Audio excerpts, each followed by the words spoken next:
You're going to love this interview. Just got done editing it. I'm glad I got it live for you. I'll be in the comments for the next 30 minutes hanging out, answering any questions you have. In fact, leave a comment below about data points or what you think is going to happen to the company, and I will respond to every comment. Additionally, if you're just loving the content, click the thumbs up and I will go and check out your profile as well and give your videos some love as well. In the meantime, enjoy the interview. Okay, so just to sum all that up, you've got 37,000 paying customers, 72,000 seats. You're doing about $671,000 per month right now in revenue. That's up just a little bit from a year ago. Why hasn't growth been faster? What's been the biggest challenge? I just explained the reason why the cash flow increased only 5%. No, I'm not talking about cash flow. Mm-hmm. I'm asking about MRR. So I'm simply asking, you had 31,000 customers a year ago. You've added about 6,000. You've added the number of seats more significantly, it sounds like. I'm just asking, why was 6,000 the number? What was preventing you from getting up to 12,000 or 24,000 new customers? I see. Well, hard to say. Probably because we didn't launch new markets last year, because previously one of the drivers of our growth was that we launched versions for Spanish market, for Portuguese market, for Brazil, for Turkish market. We launched version for Indonesia, for Germany, and during the last year we were focused mostly on product. We expanded our engineers team significantly. So what's your team size today? How many folks? In total, I think it's 135 now. Okay, and how many engineers? I think 45 of them are engineers. Okay. And I imagine you probably don't, but at this price point, do you have any sales reps that carry a quota? Actually, yes. We have a sales team, and it turned out for us to be effective. On average, they increase conversion like 1.7x. So how many sales reps do you have that have a quota? I think now it's around 25 people worldwide. Okay. And how do you these accounts are only, call it 18, they're $450 lifetime accounts. How do you effectively pay them a commission on such a small amount of money? Well, basically because they go through a lot of leads every day. I think that they have like a minimum of 30 successful contacts per day. 30? On their KPIs. 30 successful contacts. What's successful contact? I mean, they call them? When you actually reach someone, yes, on the phone. So they close enough deals to equal $15,000 to $20,000. Yes.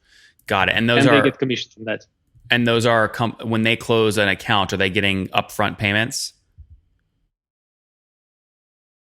Sometimes, yes. And of course, they are more motivated when they get upfront payments. And we have two separate teams of sales guys. One team works with new sales, and one works with renewals. Yep. Okay, very good. Now, are you operating right at break even, or are you cash flow positive?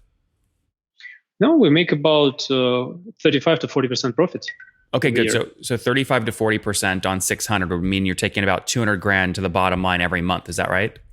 Yes, about that. Okay. And what do you, as a founder that built a great company, bootstrap, that's profitable, how do you choose to reinvest that 40% margin at the end of every year? Do you pay it out in terms of dividends, or do you put it back into R&D, or what do you do with it?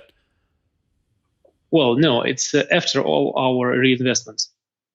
That's something that we could take away from the company. And over past years, I realized that it's the right thing to do, because it's one of most important metrics that we optimize, how much money we take out of the company. Because we're not working for any investors, we're not working to make us look big or grow faster or be more prettier. So you pay out these in dividends per year, you and your co-founders? Yes, we basically take it out of the company and invest in other stuff. Okay, very good. How many co-founders are there? It's just me and our CTO. Okay, so two founders pay out dividends, and again, if you're doing $600,000 a month, right, and you take 40% to the bottom line, that would be a $8 million a year business to the point where you're taking, call it $3-ish million to the bottom line each month, and you can just pay it out as dividends, basically. Oh yes, of course, before taxes. Yeah, of course, before taxes. That's great. I mean, this is the way to build a company. So let's wrap up here. I want to get back to the churn discussion, right? So what is revenue? Past 12 months across the entire base, what was gross revenue churn? Over the past 12 months, I can't say. Okay. What number do you know? The thing with the churn is that you need to calculate it over same periods every year and to be able to compare. Last year, it was about 45%, as I shared with you. Now I think it's about the same. Okay, 45. And actually, the thing with churn is that it didn't change for us for past 4 years, I think. So it depends on the country, it depends on the channel of acquisition, but in general, if you average all that out, it's 45%. And what is expansion revenue? Do upsells make up for the 45% churn revenue or no? No, actually, our renewal rate is about 80%. Sorry, I'm asking about expansion revenue. So of the customers that were paying exactly a year ago, the revenue that they were paying, you lose about 45% of it. Those that keep paying, though, do you upsell them to cover any of the 45% losses or no?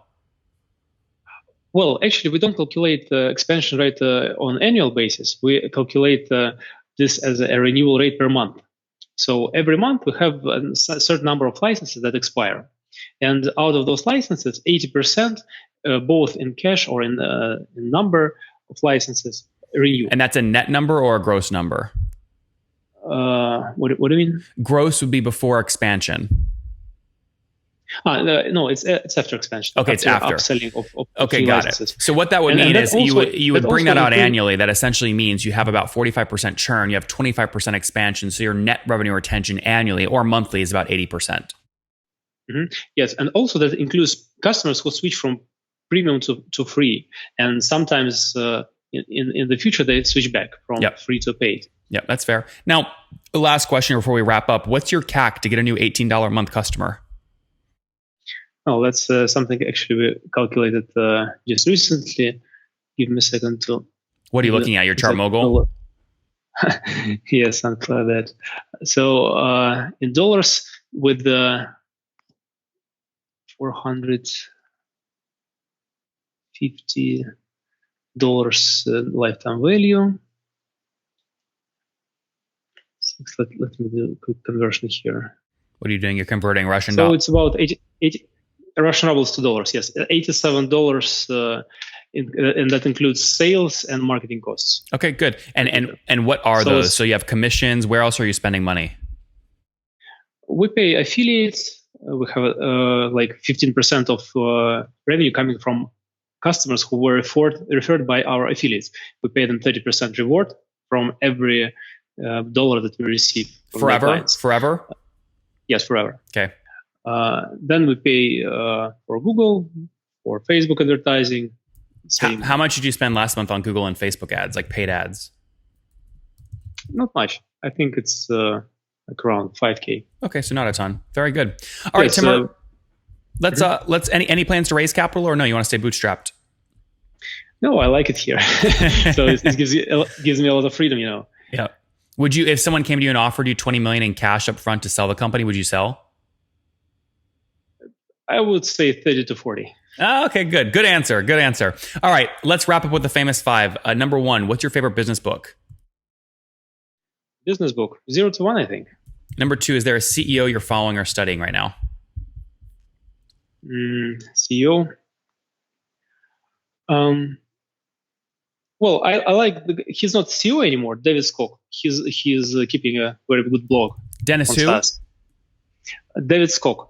I think he's an investor in HubSpot. Oh, Skok. Yeah. David Skok. Yes. Yep. Number three, what's your favorite online tool for building your company? Tool for building my company? Well, can't be Jivo. I don't know about any tools. Well, I really like what Amazon is doing right now with QuickSite. Actually, Amazon QuickSite is something I open like 50 times per day oh, wow. to see what's happening. All right, Amazon QuickSite. Number four, how many hours of sleep do you get every night? I try to sleep at least 8 hours. 8 hours, good. And what's your situation? Married, single, kids? Married, kids. How many kiddos? My daughter is 3.5 years old. Oh, wow, that's great. You got your hands full. How old are you? 34 already. All right, 34. Last question. What do you wish your 20-year-old self knew? Well, I think spend more time on my health, fitness, eating properly, sleeping properly, living a healthier life. Guys, there you have it. JivoChat, a live chat software. Bootstrap just hit $8 million in ARR, up from 5 or 6 just about a year ago. They're profitable, take 30 to 40% to the bottom line every year. So call it $2 or $3 million, which they pay out in dividends. This is the way you build a company and keep control. I love it. 2012, they founded the company. Today, they have about 135 employees, 45 engineers, 25 sales reps, 45% gross revenue churn, 25% expansion for 80% net revenue retention, spending $87 to get a new $18 a month customer. So about, a healthy payback period there, nothing crazy, but healthy, as they look to scale again, using their own money. That's the way to do it. Timur, thank you for taking us to the top. Thank you for inviting me. You guys know I fight like heck to get these data points for you from these CEOs that rarely do these kinds of shows. If you want more shows like this, make sure you subscribe right now. We're trying to get 10,000 YouTube subscribers by the end of September here, 2019. And it would mean the world to me if you clicked now to subscribe. Additionally, I've got 2 more great interviews for you. If you want more data points from the world's leading SaaS CEOs, click and watch one of them right now.